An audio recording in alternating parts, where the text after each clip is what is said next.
Now on BBC Radio 4, it's time for this week's Profile.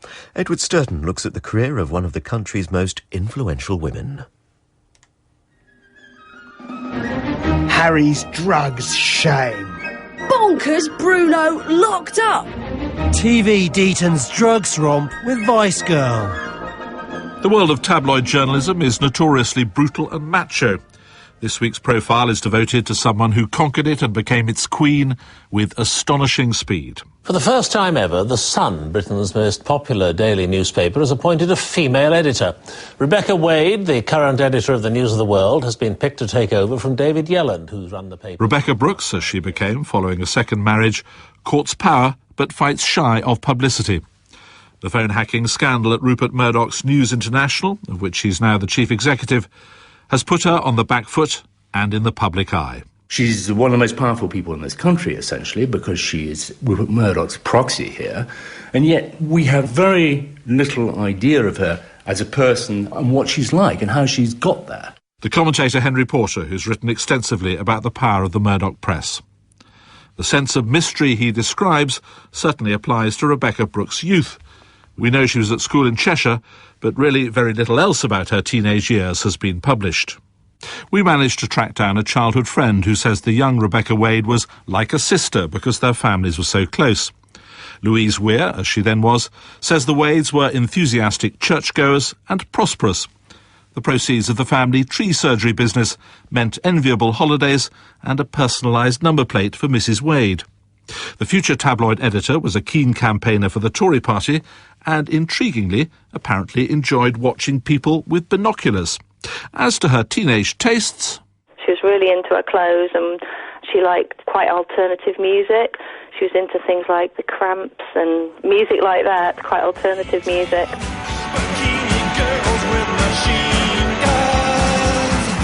She was kind of maybe more emotionally intelligent. I don't think academically she was as strong, but it was obvious that she was going to get places in life. You know, there'd be fallout with friends, like there are at school, and then if she needed something from that person, she'd be able to sweet-talk them round. She's been very charming, and she's always been able to get what she wants out of people, even if they don't really like her. She's always been able to get what she wants.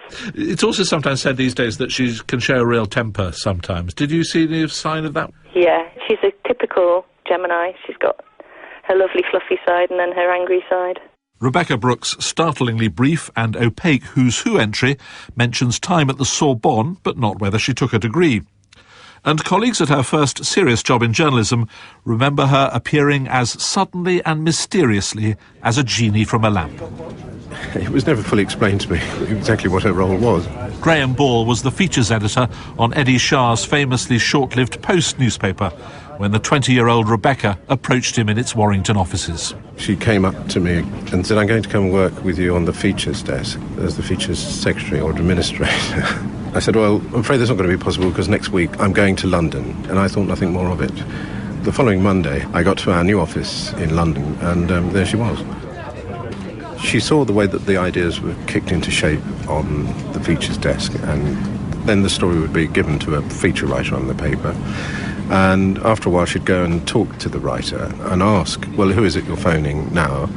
And who are you going to phone next?" And she'd learn in that way very quickly how to balance a story, who to speak to, how to assemble the facts.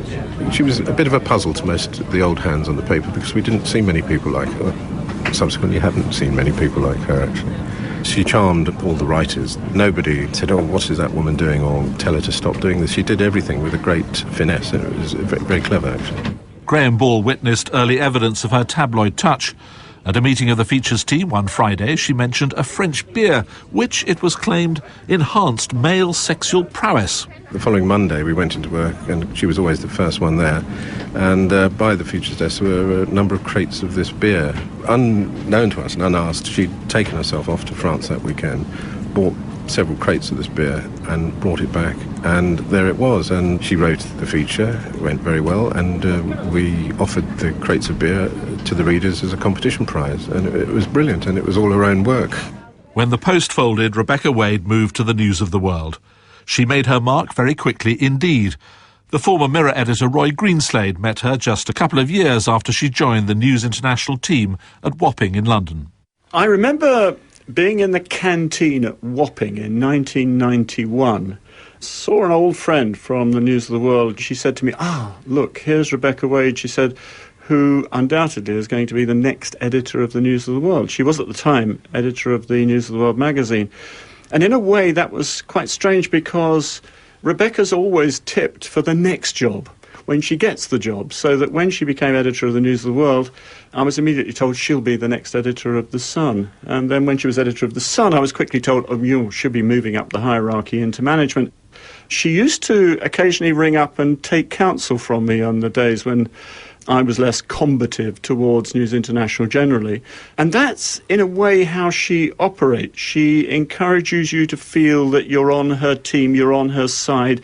She'd say, what should I do about this? How would I handle that? And, of course, once you've given that kind of advice, you are much less likely to ever be critical of her. When Rebekah Wade took the editor's chair at the News of the World in 2000, she was the youngest editor of a British national newspaper. Not long after her appointment, 8-year-old Sarah Payne was murdered by Roy Whiting.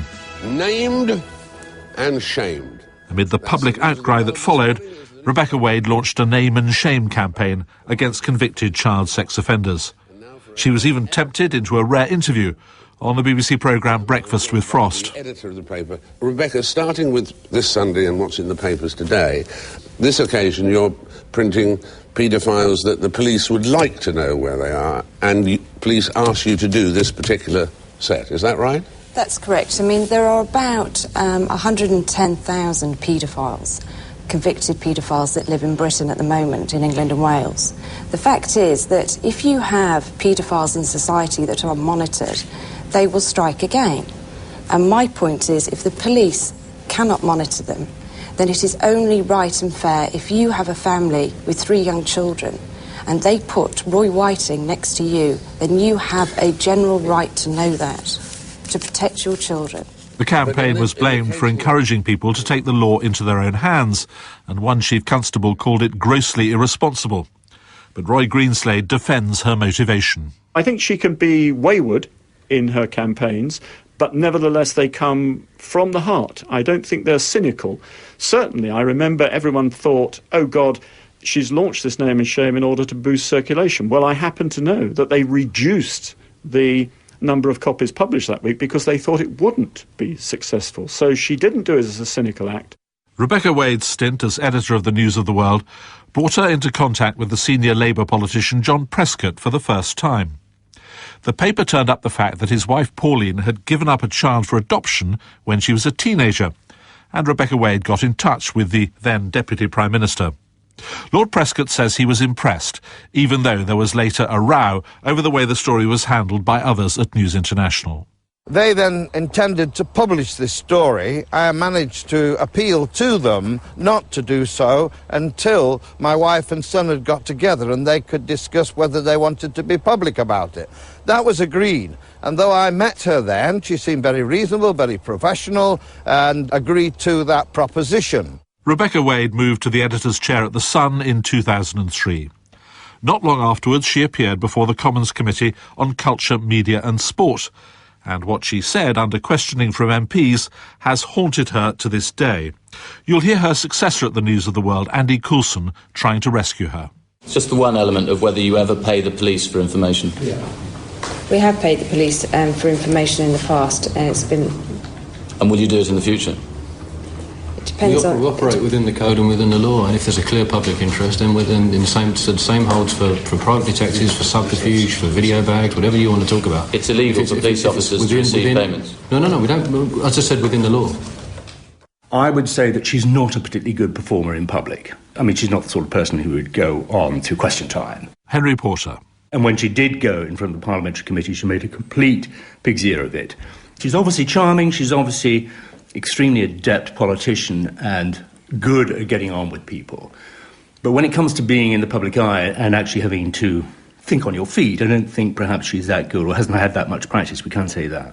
Last week, Rebekah Brooks wrote to the Media Committee to say that she'd only been talking in general terms. This week, it was confirmed the police are considering a criminal investigation. A couple of years into the new job at The Sun, her marriage to the EastEnders actor Ross Kemp put her on the front pages again. At the couple's home in South London, Rebekah Wade was arrested in the small hours of this morning for allegedly assaulting her husband. As photographers gathered outside, she was released from Wandsworth Police Station without charge. Ross Kemp was reportedly nursing a cut lip. She has never lost her temper with me, and I've never seen her lose her temper, but of course by reputation she does have a temper, and other people tell me that when her paper missed a big story, or when she felt that there was not enough going on positively in the office, she could be extremely angry and not be afraid to show it. And some people are quite frightened of her, are they not?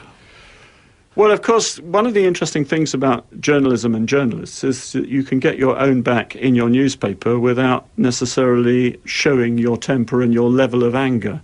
But it's quite clear that if you cross Rebekah, then you may be punished for it. If the childhood temper seems to have survived into adulthood, so too has the childhood ability to charm. Roy Greenslade again. It's amazing how she can do this, because she can cross all the lines. I mean, she could be as friendly with Alistair Campbell and his whole family, and Tony Blair and Cherie, and David Cameron and his wife. I mean, she just is able to do that without, I think, ever pausing for breath. It's a mixture of the steel and the charm which really has moved her onwards. I've never known anyone get as really close to Rupert and really charm him in the way that she has done. The editor's chair at two mass circulation newspapers and a close relationship with Rupert Murdoch put Rebekah Wade at the heart of power, and not everyone liked what she did with her position. When I used to be dealing with Tony Blair and Gordon Brown, the one used to complain to me that they had certain messages of what, say, Tony Blair had heard Gordon Brown had said, and I'd ask, how did he get that? He said, well, he'd had a dinner with Rebekah Wade or Rebekah Brooks. And when I go to Tony Blair and Gordon Brown, they would both quote her as the person that had given them that information. And I used to say to the two, and for God's sake, how can this woman have that kind of influence? Don't you think perhaps she's playing you off? And that's the kind of relationship she had. I see she's continuing it with Cameron. And it's this idea that news executives, in a way, can influence the people at the top on the basis, I believe, that they're important in winning the next election. And that's where that influence comes from. Rebekah Brooks is said to enjoy riding in the Oxfordshire countryside with David Cameron, and she invited the Prime Minister to her Christmas party. Her colleague and friend Andy Coulson was appointed as the Prime Minister's press secretary after the election. All very much in the best Murdoch tradition, according to Henry Porter. The Murdoch Empire, always thought to be basically a conservative organisation, actually is remarkably adaptable to politicians' views, and actually doesn't have a very strong ideological presence or presentation when they're talking to politicians. So she can flip from one to the other because it doesn't really matter. What's interesting to the Murdoch Corporation and her is power. Who's got the power, who's about to get it. And so she will adapt to any circumstances in order to further the organisation's commercial interests. But the phone hacking scandal has become a real threat to the interests of the Murdoch Empire and its influence. It cost Andy Coulson his job at Number 10. It could cost News International millions of pounds in compensation to victims, and there was another arrest this week. All of this is happening as Rupert Murdoch tries to secure his control of the profitable broadcaster B-Sky B. James Murdoch, Rupert's son, has been called to New York to work with his father, leaving Rebekah Brooks to handle the crisis alone. The enemies of the Murdoch Empire smell blood. Profile was presented by Ed Sturton. The producers were Fiona Woods and Ben Crichton.